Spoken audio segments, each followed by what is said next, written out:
Quando eu caí em depressão profunda, eu não tinha quem procurar. E eu falei para minha esposa, não conte para ninguém. Porque para mim era uma vergonha. Nem a minha igreja sabia. Na mente da igreja eles achavam que eu estava viajando. Até que você sabe que a gente não aguenta. Minha esposa não aguentou e contou para uma amiga. E essa amiga morava lá em Israel. Mora até hoje. E ela comentou com o marido dela. E o marido dela, um grande amigo, ligou para minha esposa e disse, fale para ele que eu quero dar um presente. Ela entrou no quarto com o telefone e disse, não quero falar com ninguém. Fala, não quero. Ela botou no viva voz, ele dizendo, eu quero que você venha para Israel, eu vou te dar de presente uma passagem para você e para sua família. Aí todo mundo entrou no quarto e disse, vamos pai, vamos, é de graça. De graça até injeção na testa, né? E aí pela família eu fiz o sacrifício. E fui lá para Israel. Ele me hospedou num hotel chique, lá tudo é muito bonito.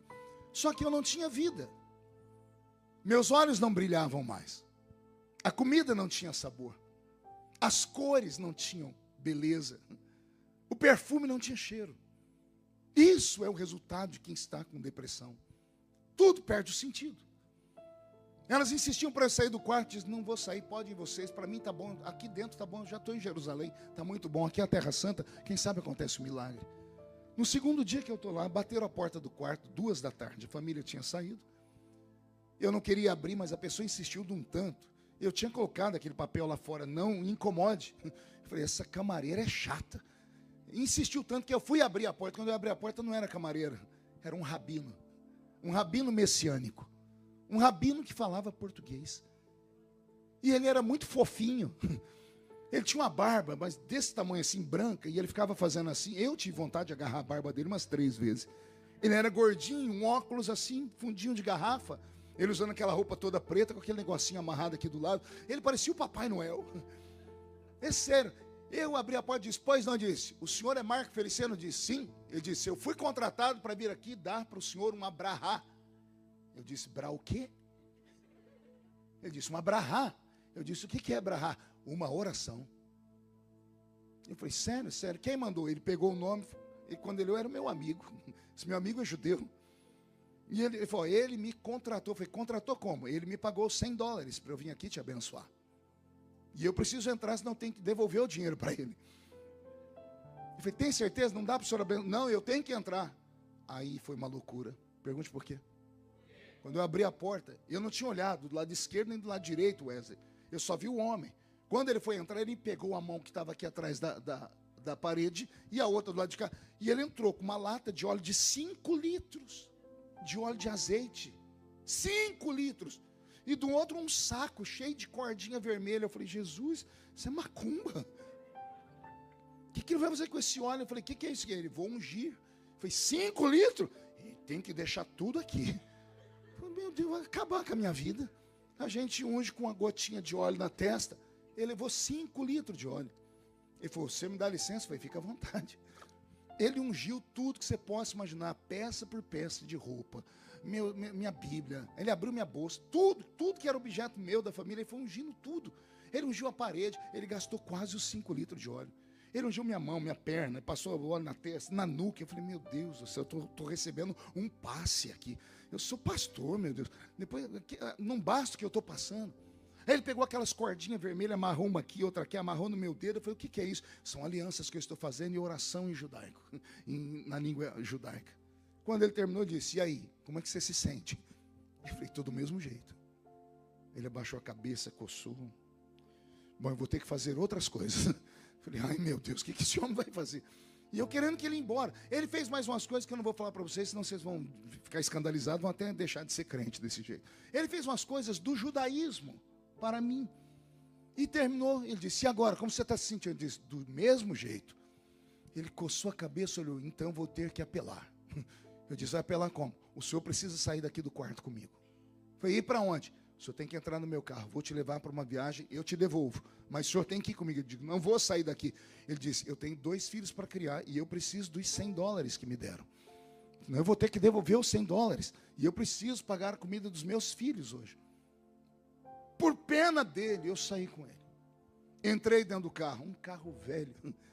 E ele deu uma volta por Jerusalém. E ele me levou no alto de uma montanha, numa vista privilegiada que eu nunca tinha visto. Já tinha ido em Israel muitas vezes. E nós sentamos no meio de um lugar meio deserto, numa altura que dava para ver Jerusalém inteira. E eu vi a cidade velha de Davi, eu vi o Muro das Lamentações, eu vi o Domo da Rocha, eu vi o Monte das Oliveiras. E aí ele sentou do meu lado e eu sentei de cá. Eu falei, e agora? Ele disse, agora fica aí meditando, que eu vou ficar meditando daqui. Eu falei, meu Deus, só parece louco na minha vida. E ele começou a fazer assim na barba. Ele olhava para mim, ria, disse, tá tudo bem? Eu disse, não tem o que fazer, tá? Nós ficamos 40 minutos sentados, sem ele falar nada. Daqui a pouco ele abriu a boca, Wesley, e falou assim, o senhor está com calor? Eu disse, o sol está estalando mamona, está me queimando todo. Ele disse, na hora do calor, o que o senhor tem vontade de fazer? Eu disse, beber água. Ele disse, o senhor pode me citar um texto da Bíblia sobre isso? O senhor é pastor? Eu disse, posso. E ele falou, qual? E eu citei o Salmo 42. Assim como a corça suspira pelas águas tranquilas, assim a minha alma suspira por ti, ó grande Deus. Aí ele olhou para mim, sorriu, mexeu na barba e disse, o que Davi está falando? Eu disse, ele está dizendo que está com sede. Está no deserto. A corça procurou água. Ele disse, eu estou igual uma corça procurando água para beber. E ele olhou para mim sorrindo e disse, se eu lhe provar que Davi não está com sede de água, mas que ele precisa de água para outra coisa, o que o senhor faz? Eu disse, eu vou achar interessante. Ele falou, então deixa eu lhe contar a história. E aí ele contou uma história que mudou a minha vida. Ele me falou de Davi.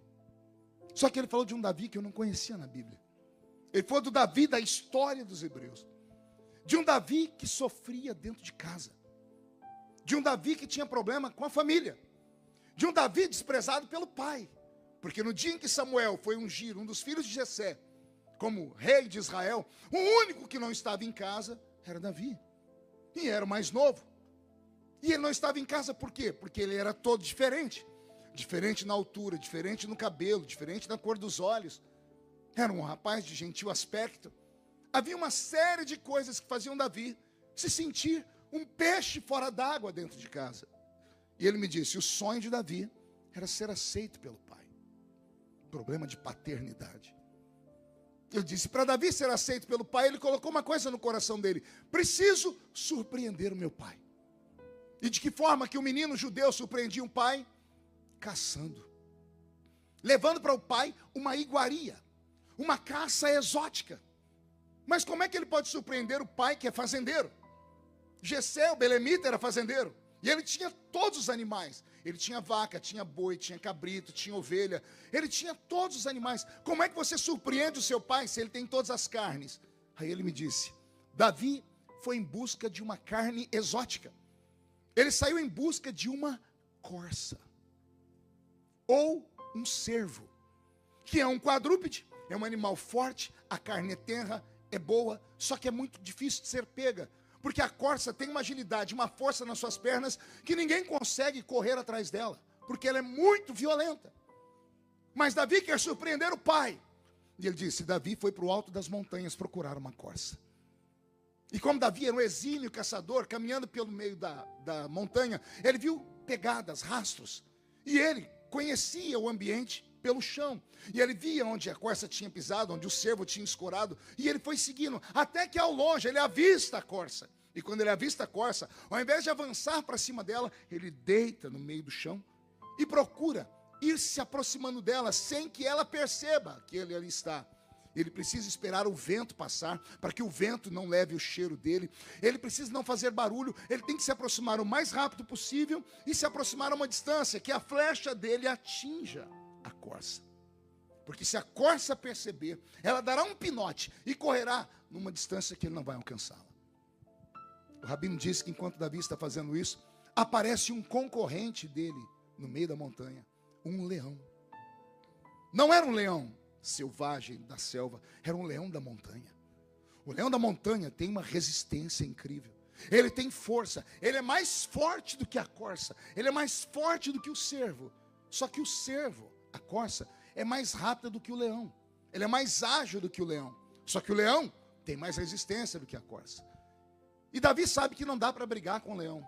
Mas ele sabe também que se o leão conseguir pegar aquela corça, Ele não vai conseguir levar ela para casa, porque a corça pesa mais de 200 quilos. E o leão vai matar a corça, vai comer um pedaço dela, vai levar um pedaço para sua família e vai sobrar um resto. Então Davi tira o foco da corça e começa a olhar o leão. Ele diz: eu fico com o resto do leão.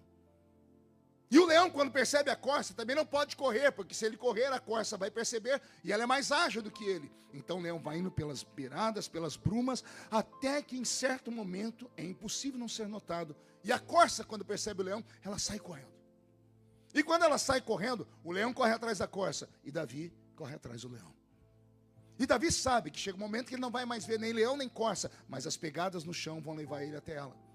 E o leão também sabe que não dá para concorrer com a corça na velocidade. Porém, ele tem mais resistência do que a corça.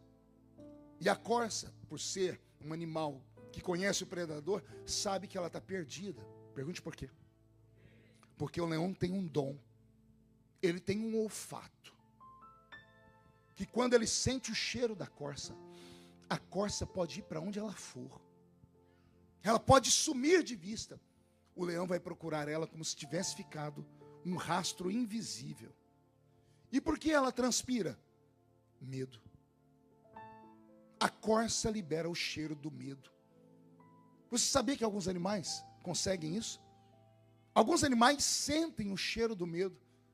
Alguém aqui já teve a experiência de estar passando numa rua, aí você olha, tem aquela porcaria daquele chihuahua.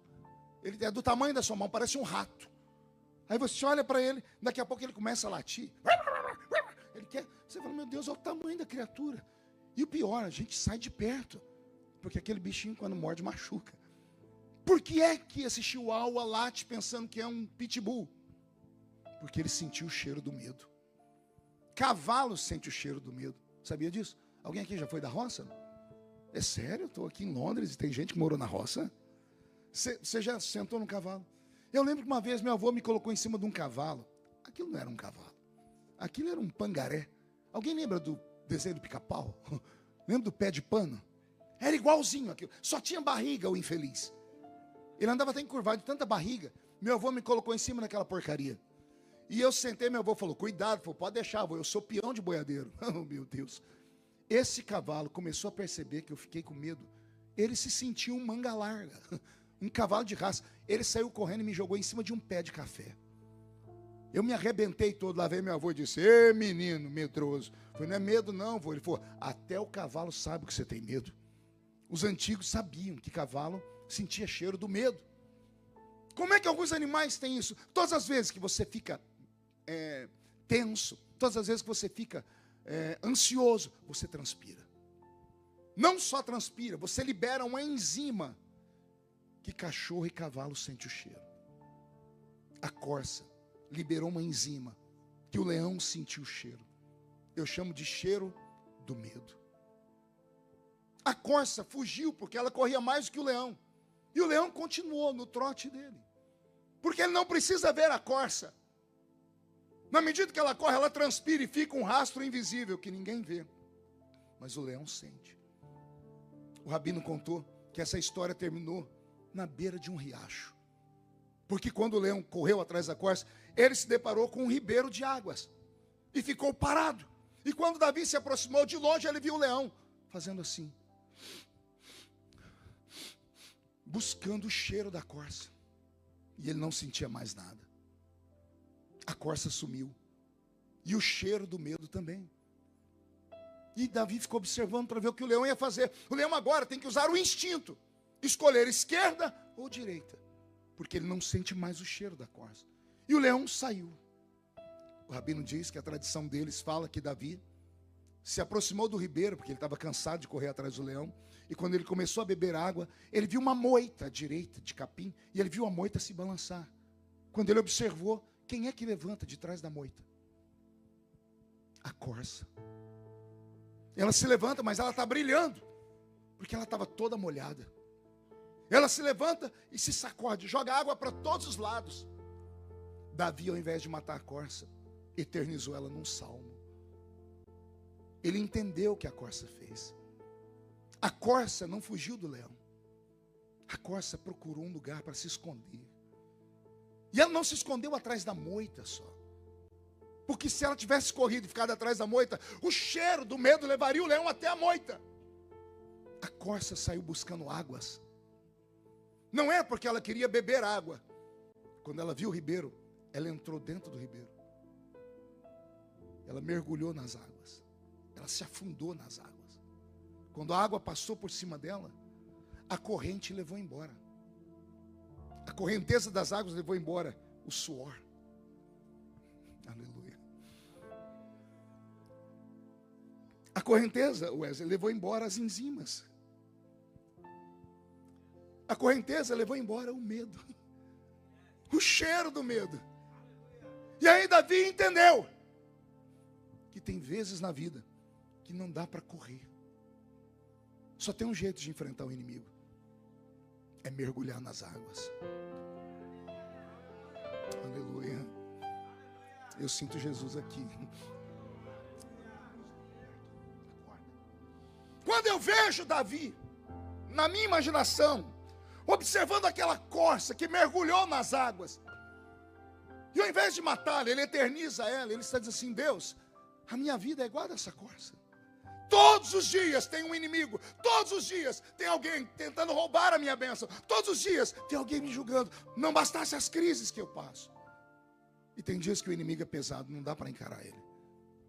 E aí não tem para onde ir. Porque se eu contar com a minha força, eu vou tombar. Só tem um jeito.